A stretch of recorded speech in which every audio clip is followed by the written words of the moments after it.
뭐라고요? 1,000만 원? 겨우 4시간 있었는데 1,000만 원을 내라고요? 말도 안 돼요. 미국 정말 정 떨어지네요. 트럼프 정부는 일 안 하냐? 정말 너무하네. 오바마 때가 더 좋았어. 믿을 수 없는 일이 벌어졌습니다. 여기는 미국의 LA. 젊은 여성이 큰 소리로 난동을 부리고 있습니다. 주위 사람들은 모두 그녀를 측은해 하는데요. 과연 어떻게 된 일인지 오늘의 사연 시작하겠습니다. 안녕하세요. 저는 올리비아 밀러라고 해요. 해외 여러 곳을 다니며 사진을 찍는 사진 작가입니다. 저는 캐나다에서 태어났지만 지금은 잠시 미국에 머물고 있습니다. 저는 한 곳에 오래 머무는 것을 좋아하지 않아서 세계를 돌며 제가 정착할 곳을 있는 중입니다. 사람들은 제가 사는 미국을 기회의 땅이라며 아메리칸 드림이라는 말도 있어요. 그런데 요즘 미국 시민들은 많은 어려움을 겪고 있어요. 화려한 겉모습에 가려진 진짜 어려움들 말이에요. 막상 미국에 오니 여기가 정말 기회의 땅인지 의문이 듭니다. 저는 미국 LA에 살고 있는데요. 저와 가까운 이웃 중에 리엔이라는 착하고 밝은 성격의 소녀가 있어요. 리엔의 조부모님은 1950년대에 아메리칸 드림을 쫓아 중국에서 오셨다고 해요. 부모님은 작은 음식점을 운영하고 있어서 늘 바쁘셨어요. 우리는 바로 옆집에 살고 있어서 리엔은 저희 집에 자주 놀러 오곤 하지요. 리엔은 몸이 약했는데 감기에 걸려 열이 많이 나도 병원에 가지 않고 집에서 혼자 끙끙 앓는 일이 많았어요. 차이나타운에서 사온 이상한 냄새가 나는 한약을 먹곤 했지요. 한약이 떨어진 어느 날은 제가 가까운 약국에 가서 조금이라도 도움이 될 만한 약을 구매해 돌아왔어요.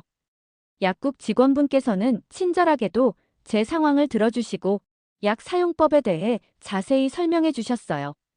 그 덕분에 저는 리엔에게 약을 줄 수 있었어요.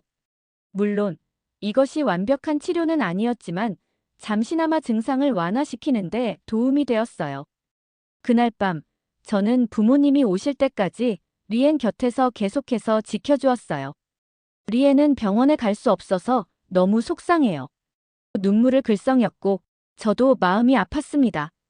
왜냐하면 미국은 의료보험료가 너무 비싸고 보험에 가입하더라도 낸 만큼의 혜택을 받기가 어렵거든요. 아예 저소득층이어서 정부에서 혜택을 주거나 부자라 하더라도 의료보험 자체를 좋은 것으로 들지 않는 이상 소득이 애매한 리엔의 가족들은 특히나 그런 상황이었어요. 얼마 전에 유튜브에서 보니 어떤 여성이 코로나로 병원에 4개월 입원한 비용이 한국 돈으로 32억 원이 나왔다고 해요. 물론 보험으로 처리되는 부분이 있겠지만 정말 어마어마한 금액이지요. 왜 아파도 병원에 갈 엄두를 못 내는지 이해가 가더군요. 평소에 저는 자잘한 감기도 잘 안 걸리는 꽤 건강한 타입이었어요. 그런데 미국에 온 이후 이상하게도 잦은 두통에 시달리게 되었어요. 코로나 때문에 밖에 나갈 일이 없고 활동적인 성격인 제가 공기순환도 잘 안 되는 낡은 집에서 핸드폰만 보고 있으니 두통이 생긴 것 같았어요. 어느 날 핸드폰으로 게임을 하다가 스크린의 특정 부분만 흐릿하게 보이기 시작하면서 두통이 시작되었어요. 거기에 몸 한쪽이 저리는 느낌이 들고 문장을 잘 구사하지 못하는 기분이 들었어요. 아, 설마 이거 뇌졸중인가 하는 생각이 들어서 자가로 뇌졸중 진단을 해봤는데 뇌졸중은 아닌 것 같았어요. 그 후 괜찮아져셔서 편두통인 걸로 멋대로 자가 진단을 해버렸죠. 솔직히 이때 병원에 가봐야 했는데 미국에서 병원에 간 적도 없고 코로나 때문에 병원 가기도 조금 찝찝해서 가지 않았답니다. 며칠 안 되어 똑같은 증상이 또 나타났어요. 그런데 이번에는 증상이 조금 더 심한 느낌이어서 걱정이 되어 바로 응급실에 가기로 마음먹었어요. 이렇게 미국에서 처음으로 응급실을 가게 되었습니다. 미국의 병원비가 어마어마하게 비싸다고 여러 번 말씀드렸죠. 우버 택시를 타고 병원에 가는 도중에도 병원비 걱정이 들기 시작했어요. 저는 젊은 데다 평소에 아픈 곳이 거의 없어서 보험에 관심이 없었어요. 어떤 보장 내역이 있는지 하나도 기억이 나지 않더군요. 보험이 있는 사람도 미국에서는 아무 병원에 가면 안 되고 본인 보험에서 지정한 병원으로 가야 보험 혜택을 받을 수 있었어요. 병원에 도착한 후에는 코로나 관련 환자인지 구분한 다음 그렇지 않은 환자들은 다른 병동으로 들어가게 되었어요. 응급실도 대기줄이 끝도 없었지만 저는 기다리는 수밖에 없었어요. 의사 선생님을 만나서 증상에 대해 말씀을 드리고 먼저 링거를 맞았어요. 그리고 편두통이라는 진단을 받았는데 혹시 모르니까 CT를 찍어보자고 하셨어요. 저는 평생 처음으로 CT를 찍어보았어요. CT를 찍은 후에는 다시 링거를 맞으면서 대기를 했습니다. 결과는 거의 바로 나왔고 특별한 이상은 없었어요. 그래도 증상이 더 심해지거나 너무 자주 반복된다면 신경외과 전문의를 만나보라는 안내를 받았어요. 응급실에 들어간 순간부터 링거 맞고 CT 촬영까지 4시간밖에 걸리지 않았어요. 그리고 코로나 때문인지 병원에 사람이 별로 없어서 정말 너무나도 쾌적했어요. 캐나다에 있을 때는 응급실 대기 시간이 지금보다도 길었었는데요. 개인적으로 무료 건강보험, 즉 유니버셜 헬스케어의 폐해라고 생각했어요. 조금만 이상 있어도 다 병원에 몰리는 경향이 있어서 의사 한 분 만나기도 너무 힘들었어요. 전공에 만나기는 최소 몇 달 걸리고요. 그런데 미국 병원비를 받아본 후에 왜 다들 유니버설 헬스케어를 찬양하는지 알게 되었어요. 정말 미친 미국 병원비였어요. 응급실을 그렇게 다녀온 후 몇 주 지나고 나서 병원비가 나왔는데 총 병원비가 한국 돈으로 거의 1,000만 원이었어요. 맞습니다. 10만 원도 100만 원도 아니고 1,000만 원이요. 세부 내역을 보니 진단비는 60만 원, CT 스캔 비용은 약 430만 원, 스캔 분석비는 약 60만 원, 응급실 이용비는 310만 원, 그리고 기타 자잘한 비용까지 더해 거의 1,000만 원의 병원비가 나왔답니다. 다행히 보험을 통해 결국 제가 부담한 비용은 200불, 즉 약 30만 원 정도였지만 보험이 따로 없는 미국인들이 왜 병원에 가길 두려워하는지 알 것 같았어요. 결론은 아프면 손해라는 것이었어요. 다들 건강 조심하시라고 말씀드리고 싶어요. 건강한 것이 최고입니다. 병원비 때문에 혼쭐이 난 후 저는 미국에 대해서 궁금해졌어요. 저는 동네를 자주 걸으면서 사람들의 이야기를 들었어요. 미국 시민들은 많은 어려움을 겪고 있어요. 병원에서 오래 기다리는 일, 복잡한 세금 규칙, 그리고 느리고 짜증나는 은행 시스템 때문에 말이죠. 이런 이야기들을 들으면서 미국이 정말 기회의 땅인지 궁금해졌어요. 때로는 평범한 사람들이 정상적인 생활을 하기 위해서 힘들게 버티고 있다는 느낌이 들었어요. 그러면서 저는 이런 문제들을 어떻게 해결할 수 있을지 생각하다가 다른 나라 중에 저희가 본받을 만한 곳이 있는지 궁금해졌어요. 여기저기 수소문한 끝에 그 나라가 바로 한국이라는 결론을 얻었습니다. 처음에는 솔직히 한국에 대해 기대가 없었어요. 멀리 떨어진 나라가 미국보다 더 나을 수 있을지 의심스러웠거든요. 그런데 친구들의 이야기와 여러 기사들을 보면서 한국의 빠른 병원 서비스, 간단한 세금 신고 시스템, 그리고 똑똑한 디지털 은행 시스템에 대한 이야기를 듣게 되었어요. 그런 이야기들이 제 마음속 작은 희망의 불씨처럼 느껴졌어요. 한국이 우리 사회의 문제들을 해결해 줄 수도 있겠구나라는 생각이 들었어요. 저는 어느 날 유튜브에서 한국의 혁신과 따뜻한 마음을 담은 동영상을 보게 되었어요. 동영상에서는 간편한 세금 신고, 신속한 병원 시스템, 효율적인 디지털 뱅킹 등 한국의 놀라운 제도와 함께 국민들이 서로 도우며 따뜻하게 살아가는 모습을 생생하게 전해주셨어요. 그 모습을 보며 저는 한국에서라면 제가 꿈꾸던 편리하고 따뜻한 삶을 누릴 수 있겠다는 확신이 들었어요. 저는 처음부터 끝까지 메모를 해가며 열심히 강연을 보았습니다. 한국에서 오신 공무원, 의사, 은행원 등 강연자분들의 진솔한 이야기와 열정 넘치는 설명에 저도 깊이 감동받았어요. 저는 친구 루카스에게 유튜브 영상을 꼭 보라고 말했습니다. 나는 한국이 우리에게 더 나은 미래를 가져다 줄 열쇠라고 믿어. 루카스는 살짝 고개를 끄덕였어요. 약간의 의심의 여지가 있었지만 그의 눈에서 호기심도 볼 수 있었어요. 영상이 끝난 후 제 마음은 희망과 의문으로 가득 찼어요. 한국에 대해 정말 많은 것을 배웠고 더 많은 것을 보고 싶다는 생각이 들었어요. 이 매력적인 나라에 대해 모든 것을 발견하겠다고 스스로 약속했어요. 그래서 설렘과 약간의 긴장감이 섞인 마음으로 여행 계획을 세우기 시작했어요. 저는 한국의 시스템이 우리와 다른지, 어떻게 작동하는지 자세히 알아보고 싶었어요. 매일 아침, 저는 작은 책상에 앉아 제 생각과 계획을 열심히 적었어요. 보고 싶은 것들의 목록을 만들었어요. 예를 들어, 빠른 병원, 간단한 세금 사무소, 현대적인 은행, 그리고 친절한 동네들을 적었어요. 사람들이 아플 때 정말 빠르게 도움을 받을 수 있는지, 일상적인 일이 얼마나 쉬운지 알고 싶었어요. 동네에 사는 여러분들과 제 계획에 대해 이야기했어요. 아직도 의심이 남은 친구 루카스에게도 제 생각을 전했어요.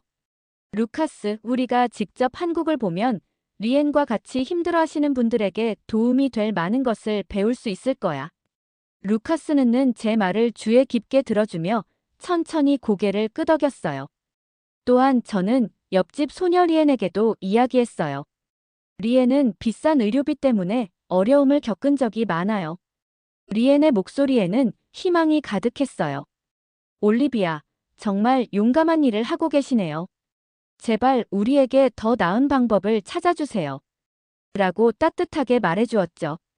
저는 리엔에게 한국이 우리 문제를 해결하는데 어떤 도움이 될 수 있는지 모든 방법을 찾아보겠다고 약속했어요. 출발하기 전에 저는 인터넷으로 한국에 대해 더 많이 조사했어요. 또한 저는 컴퓨터에 블로그를 만들어 제 진행 상황을 공유하기로 했어요. 간단한 메시지를 올렸어요. 저는 한국을 탐험할 준비가 되었어요. 이 나라가 더 나은 삶의 모델이 될 수 있는지 배우고 싶어요. 제 글을 읽는 분들이 모두 밝은 미래를 꿈꾸게 되기를 상상했어요. 저와 루카스는 한국에서 직접 그 모든 것을 체험하기 위해 설레는 마음으로 공항으로 향했어요. 저는 아직도 비행기에서 내려 한국에 첫 발을 내딛었던 그 순간을 잊지 못해요. 공항 안으로 들어서자 청량한 공기가 제 코끝을 스쳤고 바쁘게 움직이는 사람들의 소리가 귀에 들렸어요. 설렘과 약간의 긴장감이 뒤섞인 마음으로 저는 천천히 걸었어요. 공항 곳곳에는 한글과 영어로 된 밝은 안내판들이 있었고 많은 분들이 따뜻하게 인사해 주셨어요. 마치 전혀 다른 세계에 온 느낌이었어요. 호텔에 도착하자마자 모든 것이 깔끔하고 잘 정돈되어 있음을 느꼈어요. 거리에 나서 보니 길은 깨끗하게 정리되어 있었고 가지런히 심어진 나무들이 반겨주었어요. 작은 상점들, 맛있는 간식을 파는 노점상, 그리고 즐겁게 대화를 나누는 사람들의 모습이 눈에 띄었어요. 길거리에서 들려오는 거리 음악은 저의 발걸음을 한층 경쾌하게 만들어주었어요. 그날 오후, 저는 정부 청사에 들러 한국의 세금 신고 시스템에 대해 배워보았어요. 담당 직원분께서 컴퓨터나 핸드폰으로 몇 번의 클릭만 하면 세금 신고가 완료된다고 친절하게 설명해 주셨어요. 저는 미국에서 복잡한 서류 작업과 오랜 대기 시간을 보낸 기억이 떠올라 정말 놀랐어요. 여기서는 단 몇 분 만에 모든 절차가 끝났어요. 정말 대단하네요. 한국은 모든 사람들의 생활을 편하게 해주려고 노력하시는구나라는 생각이 들었어요. 이어서 저는 서울에 있는 현대적인 병원을 방문했어요. 한국 병원에서는 환자분들이 오래 기다리지 않고 바로 진료를 받으실 수 있다고 들었어요. 병원에 들어서자 깨끗한 복도와 밝은 조명, 그리고 친절한 간호사분들의 미소가 인상적이었어요. 한 의사 선생님께서는 태블릿을 사용하여 환자분들의 기록을 확인하고 계셨어요. 전체 과정이 정말 원활하고 따뜻했어요. 대기실에는 부드러운 음악이 흐르고 있어서 긴장하지 않고 편안한 마음으로 기다릴 수 있었어요. 그 후 저는 디지털 뱅킹 시스템을 직접 체험해 보고자 은행을 방문했어요. 한국의 은행에서는 사람들이 긴 줄을 서지 않고도 스마트폰 앱으로 손쉽게 돈을 송금할 수 있다고 들었어요. 은행 창구에 들어가 보니 기다리는 사람이 거의 없었고 직원분께서 모바일 앱을 통해 송금하는 방법을 자세히 보여주셨어요. 저는 한눈에 그 과정을 이해할 수 있었고 실제로 앱을 사용해 보기도 했어요. 몇 분 만에 거래가 완료되는 모습을 보며 이건 정말 마법 같아요. 기다림 없이 모든 것이 빨리 처리되다니라고 감탄했어요. 미국에서 느리고 어려운 시스템 때문에 고생하시는 모든 분들을 생각했어요. 한국 기술이 미국에 희망과 변화를 가져다 줄 수 있을 것이라고 확신했어요. 미국 정부에서 한국의 기술들을 빨리 배워갔으면 했어요. 다음 날은 길에서 미국인 분들을 만나 반가워서 인터뷰를 요청했어요. 미국인 분들은 특히 병원 칭찬을 많이 했어요. 한국은 집 앞에 내과, 이비인후과, 치과, 정형외과, 안과 등 다양한 동네 병원이 즐비해요. 대학병원에서 진료나 수술받는 게 큰 부담이 되지 않을 정도로 국민건강보험과 개인건강보험이 잘 되어 있거든요. 집 앞 병원에서 5,000원 내고 진료받고 3,000원 내고 약 받아올 때마다 미국인들은 감탄에 감탄을 한답니다. 다양한 편의시설과 서비스도 인기인데요. 예를 들어 병원과 약국은 저녁 9시까지 운영되어 긴급 상황에서도 불편함 없이 이용할 수 있도록 되어 있어요. 외국인 분들도 언제든지 필요한 치료나 약을 쉽게 구할 수 있어서 큰 도움이 되죠.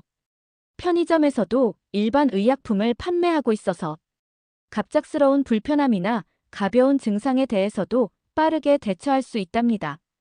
또한 한국의 공공서비스는 외국인들에게 특별한 경험을 선사해드려요. 공원 내에 마련된 운동기구나 헬스시설은 무료로 이용할 수 있어서 누구나 건강을 챙길 수 있는 환경을 제공하고 있어요. 많은 분들이 공원에서 운동을 즐기며 여유로운 시간을 보내고 이로 인해 건강도 증진되고 기분도 좋아진다고 말씀하시더라고요. 이런 편의시설은 특히 바쁜 도시 생활 속에서 스트레스를 날려버리고 활력을 되찾는 데 큰 역할을 하고 있어요. 한국은 세계적인 IT 강국으로 최첨단 기술이 일상생활에 깊이 스며들어 있어 정말 놀라웠어요. 저도 한국에 와서 이런 혁신적인 기술들을 직접 체험하면서 감탄을 금치 못했어요. 예를 들어 한국의 모바일 결제 시스템은 거의 모든 곳에서 핸드폰 하나로 결제가 가능해서 거의 모든 곳에서 결제할 수 있다는 점에 외국인들이 감탄했어요. 그리고 공공 와이파이와 스마트 지하철 시스템 등 스마트 도시 환경 덕분에 도시 생활이 매우 편리했어요. 게다가 AI가 탑재된 에어컨, 스마트 홈 시스템, 세탁기와 건조기, 대형 TV와 같은 스마트 가전제품들이 널리 보급되어 있어 외국인들이 이런 첨단 가전에 놀라워했어요. 이처럼 한국의 기술이 일상 곳곳에서 빛나고 있는 점은 한국에서의 삶을 더욱 풍요롭고 편리하게 만들어주는 매력적인 요소 중 하나였어요. 특히 대도시에서는 지하철이 아주 잘 되어 있고 버스 노선도 정말 다양하며 자주 와요. 늦은 시간까지 택시가 많고 대리운전 시스템도 잘 되어 있어서 어느 곳에 떨어지더라도 돈만 있으면 집으로 무사히 돌아갈 수 있답니다. 그런 점이 정말 좋다고 하셨어요. 요즘엔 따릉이나 전동 킥보드도 많아서 잘 이용하신다고 해요. 또 당근 마켓에서 자전거를 구매하셔서 일시간 거리는 가깝다며 자전거로 다니시는 분들도 많으셨어요. 국토가 작아서 나라의 끝에서 끝까지 이동해도 반나절이 안 걸리는 점도 큰 장점이에요.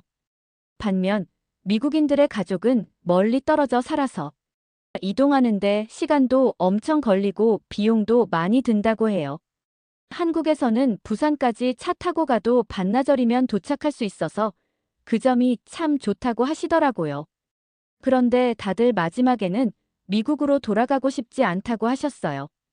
최근 미국에서 큰 화재가 발생했다는 기사를 접했는데 해당 기사에 따르면 최근 몇 년 사이 미국에서 한국으로 이주하는 사람들이 급격히 증가했으며 그 증가율이 무려 50%에 달했다고 하셨어요. 더욱 놀라운 점은 제가 만난 미국인들처럼 한국으로 이주한 미국인들을 대상으로 진행한 설문조사에서 대다수가 미국으로 돌아가고 싶지 않다고 응답했다는 사실이었어요. 이러한 변화는 과연 무엇을 의미하는지, 또 왜 많은 미국인들이 아메리칸 드림을 포기하고 드림을 선택하고 있는지 궁금했어요. 그 중에는 총기 문제와 치안 문제 등 사회적 불안에 대한 것도 크더라고요. 제 경험과 여러 미국인 분들의 이야기를 들으면서 저는 미국의 여러 문제점과 불편함을 직접 체감하게 되었어요. 결국 많은 미국인들이 이제 더 나은 삶의 환경을 찾고자 한국으로 이민을 결심하게 되는 이유가 분명해졌어요. 미국의 복잡한 제도와 높은 생활비, 불안한 사회 분위기 속에서 벗어나 한국에서 제공하는 따뜻한 국민 배려와 효율적인 시스템, 그리고 안정된 사회를 꿈꾸게 된 거예요. 저 역시 그중 한 사람으로 한국에서 새로운 삶을 시작하고 싶은 마음이 커졌어요. 저는 제 경험을 상세하게 기록하여 블로그와 기사로 공유하기로 다짐했습니다. 이 사실이 널리 알려지면 한국으로 이민 오고 싶어 하는 사람들이 정말 많아질 거예요. 저 역시 그중 한 명이에요. 미국의 복잡하고 부담스러운 의료 시스템, 높은 병원비, 그리고 여러 불편한 제도들을 직접 경험하면서 한국의 효율적이고 따뜻한 시스템이 얼마나 매력적인지 절실히 느꼈어요. 한국은 빠른 응급진료, 간편한 행정 서비스, 그리고 국민을 진심으로 돌보는 따뜻한 마음이 있는 곳이에요. 루카스, 지금은 아름다운 한국을 사진으로만 담아가지만 다음번에는 한국으로 이민을 오고 싶어. 내가 찾아 헤매던 곳이 바로 한국인 것 같아. 루카스가 대답했어요. 너만 좋다면 나도 한국에서 살고 싶어. 한국에서 살아가며 너와 매일 같이 소중한 추억을 쌓고 싶어. 세계 어디를 가든 난 너의 곁에 있고 싶어. 갑작스런 루카스의 고백에 저는 조금 부끄러워졌습니다. 이렇게 서로의 마음을 나누며 우리가 함께하는 미래를 꿈꾸고 싶어요.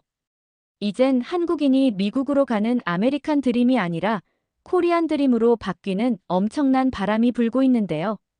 한국이 앞으로도 아름답고 편리한 미래를 만들어가길 간절히 기도합니다. 오늘의 이야기는 여기까지입니다. 저의 이야기를 들어주셔서 감사합니다. 사연이 마음에 드셨다면 구독과 좋아요 부탁드려요. 오늘도 행복하시고 감동 가득한 하루 되세요.